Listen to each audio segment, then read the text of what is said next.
ആഹാ, ഇനിയും സമ്മാനം.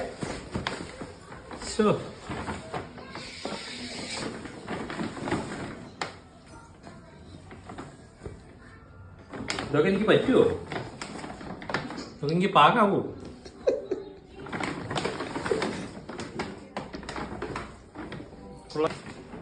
ആഹാ, കൊള്ളാം.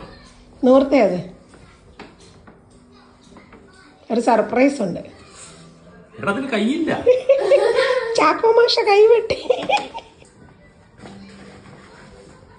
മോതിരം. എന്റെ കാശ് മുഴുവനും തീർന്നു. ഇനി അടുത്ത ബർത്ത്ഡേക്ക് ഞാൻ സമ്പാദിക്കണം. ഇനി അടിപൊളി.